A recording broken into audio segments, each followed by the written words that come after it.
Hello friends, आज आपण बनवणार आहोत गाजराची सुकी भाजी। त्यासाठी मी 2 मोठ्या आकाराचे गाजर इथं चिरून घेतलेले।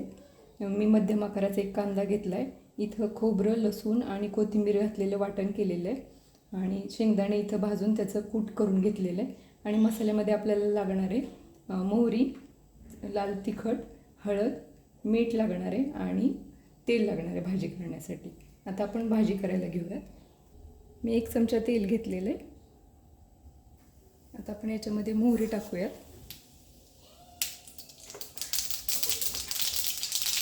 कांदा टाकूयात। कांदा छान परतून घेऊयात। आता आपला कांदा गुलाबी झालेला आहे। आता आपण याच्यामध्ये खोबरं, लसूण आणि कोथिंबीर घातलेलं वाटण टाकूयात।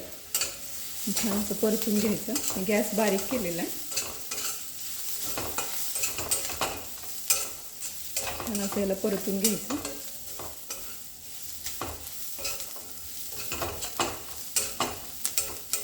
पाव चमचा मी हळद टाकते।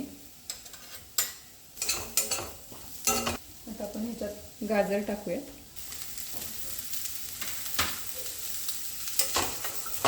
मोठं करते। छान आता आपण असं परतून घेऊया त्याला आधी।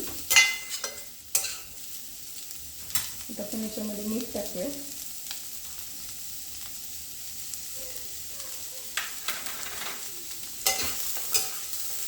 हलवून घेऊयात आता ह्याला। 1 चमचा लाल चटणी टाकते। छान असं मिक्स करून घेऊया।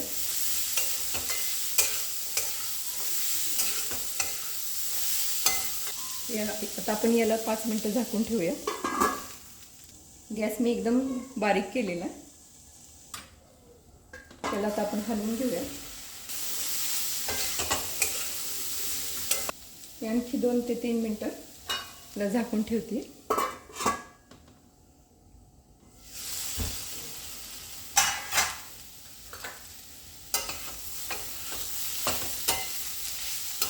आता आपण याच्यामध्ये कूट टाकूया। ला एक वाफ येऊ दे। आपली भाजी झालेली। तुम्हाला थोडंसं कच्चं वाटत असेल तर तुम्ही त्याच्यामध्ये थोडंसं पाणी टाकू शकता, पण मी टाकलेलं नाही आहे। छान शिजलेलं आहे आपलं मस्त। तर आपण हे बंद करूया। याच्यावर कोथिंबीर टाकते।